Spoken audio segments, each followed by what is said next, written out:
अगर कोई right and wrong है ही नहीं दुनिया में तो हिटलर वाज टोटली राइट। कौन कहता था वो गलत था? आप कहते हैं ना, उसने तो नहीं सोचा, तो आपकी सोच बनाती है, तो आप उसको पनिश क्यों कर रहे हो? आप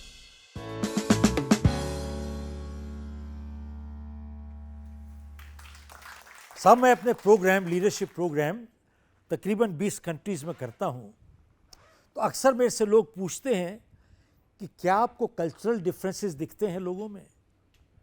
तो मैं कहता हूं कि साहब, मेरे को समानता ज़्यादा दिखती है, डिफरेंसेस कम दिखते हैं।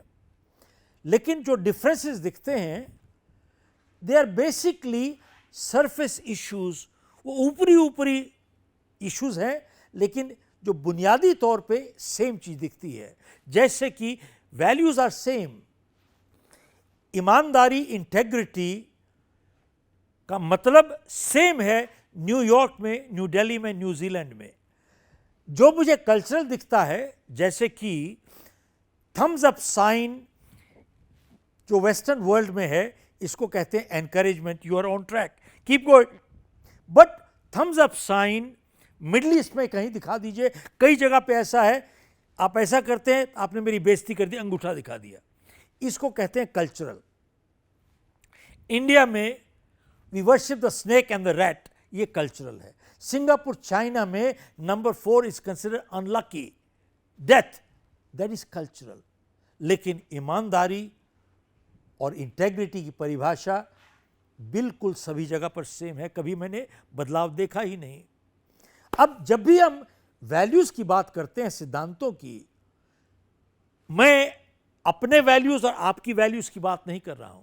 अक्सर मैं पूछता हूं लोगों से कि वैल्यूज बदलती रहती हैं पर्सन टू पर्सन और सिचुएशन टू सिचुएशन। कितने लोग इस बात से सहमत हैं? तकरीबन हाथ खड़ा कर देते हैं सभी लोग। तो मैं कहता हूं साहब, आपने सबने गलत आंसर दिया है। साहब, अगर आपके वैल्यूज बदलते रहते हैं person to person, situation to situation, इसका मतलब है यू हैव नो वैल्यूज, आपके वैल्यूज ही नहीं है साहब। और जब भी हम वैल्यूज की बात करते हैं,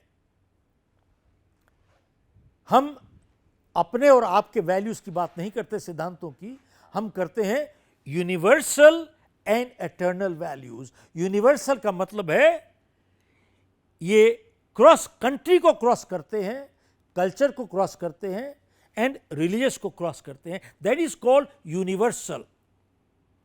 और एटर्नल का मतलब ये होता है ये सिद्धांत, वैल्यूज हमारे आने से पहले भी थी और हमारे जाने के बाद भी रहेंगी, दैट इज कॉल्ड एटर्नल। अब सवाल ये है कि how do you get eternal and universal values? मैं जब भी वैल्यूज पे प्रोग्राम करता हूं, तो एक बारी किसी जर्नलिस्ट ने मुझे पूछा कि साहब, आप कहते हैं कोई चीजें they are right and wrong, गलत और सही है।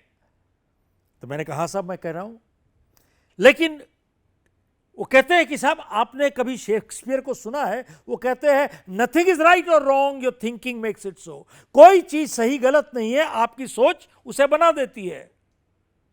तो मैंने कहा भाई, अगर हर चीज सब्जेक्टिव है, कोई राइट रॉन्ग है ही नहीं दुनिया में, तो इस दुनिया में हर क्रिमिनल को जेल से छोड़ देना चाहिए। कौन कहता है वो गलत है? आप गलत कहते हैं, उसने नहीं सोचा था गलत है, तो उसकी गलती क्यों? आप जेल में क्यों डाल रहे हो उसको?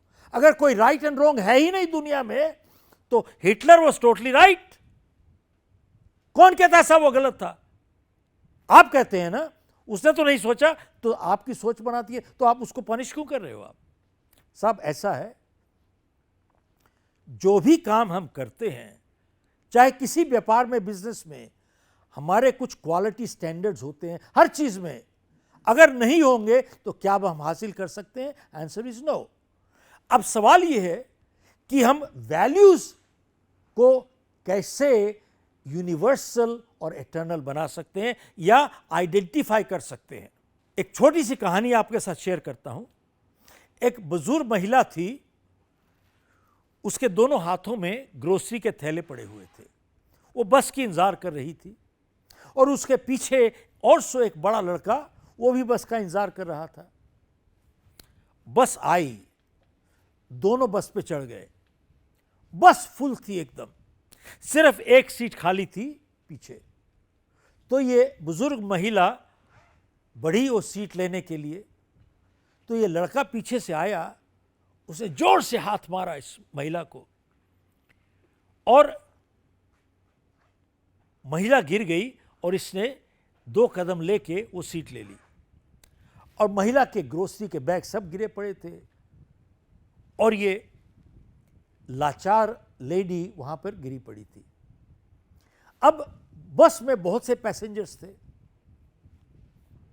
उनमें से एक सोफिस्टिकेटेड औरत थी। वो सोचती है how clumsy of this boy, वो इसके मैनर्स देख रही है। साहब इल मैनर्ड है, इसको अकल नहीं है, मैनर्स नहीं है। एक वकील था, सोचता है ऐसे व्यवहार के खिलाफ कोई कानून जरूर होना चाहिए, वो वकालत के हिसाब से सोच रहा है। एक सर्जन था, वो सोचता है इस औरत ने, इसके कम से कम 3 रिब्स टूट गए होंगे। और एक चौथा साइकेट्रिस्ट था, वो सोचता है इसको दिमागी तौर पे इसको कंसल्टेशन चाहिए, ही नीड्स मेंटल हेल्प। देखिए 4 लोग 4 किस्म से सोच रहे हैं, एक मैनर्स, लीगैलिटी, सर्जिकली, मेंटली। उन चारों में से किसी ने यह सवाल नहीं किया कि क्या यह व्यवहार सही था या गलत था, वॉज इट राइट और रॉन्ग, यह सवाल नहीं किया उन्होंने। हम ऐसा सवाल क्यों नहीं करते? क्योंकि जब हम यह सवाल करते हैं वी बिकम जजमेंटल। अब मैं आपसे यह पूछना चाहता हूं कि अगर आपके सिद्धांत क्लियर हैं तो what is wrong in being judgmental? अब 2 सवाल आ गए। एक, क्या इस लड़के को इस महिला से ऐसा व्यवहार करना चाहिए था? Yes, no, no. 2, क्या किसी को इस दुनिया में किसी से ऐसा व्यवहार करना चाहिए? That's universal, that is universal.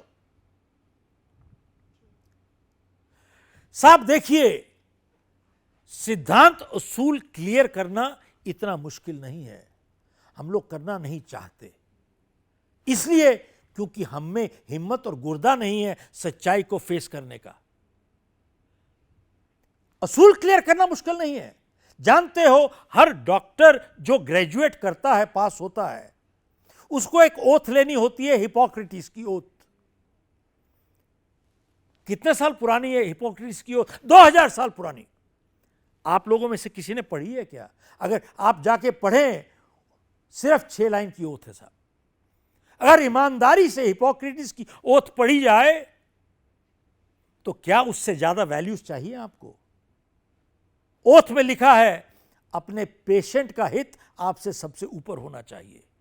बताइए, जो ईमानदार डॉक्टर है वो पेशेंट का हित देखेगा, जो नकली हेरा फेरी चोर डॉक्टर है वो क्या करेगा? झूठे सर्जरी कर देगा, झूठे टेस्ट करवा देगा, और 50 बारी करते हैं ये लोग। लेकिन मुखौटा जो है नकाब पहन के ईमानदारी की रखते हैं। वकील देखिए, जब वकील ग्रेजुएट करता है वो भी एक ओथ लेता है, कोड ऑफ कंडक्ट की ओथ लेता है। लेकिन असलियत में क्या करते हैं?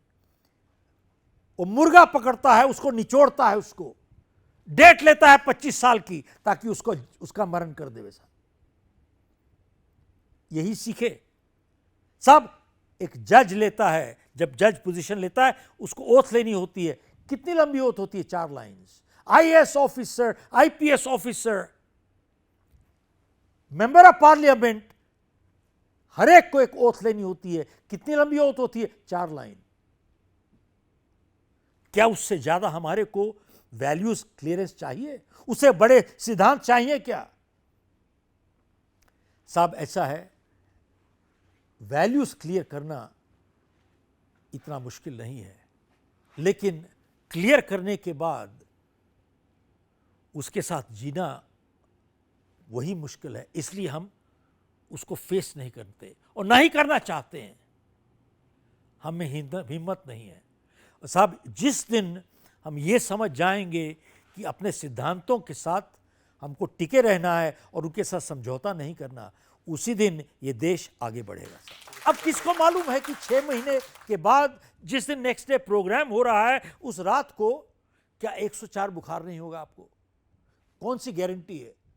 अब वहां पर 1000 आदमी सामने खड़ा हुआ है, क्या आप स्टेज पे आके कह सकते हो कि आज मेरी तबीयत ठीक नहीं है इसलिए परफॉर्म नहीं करूंगा मैं ठीक से? क्या कह सकते हो आप?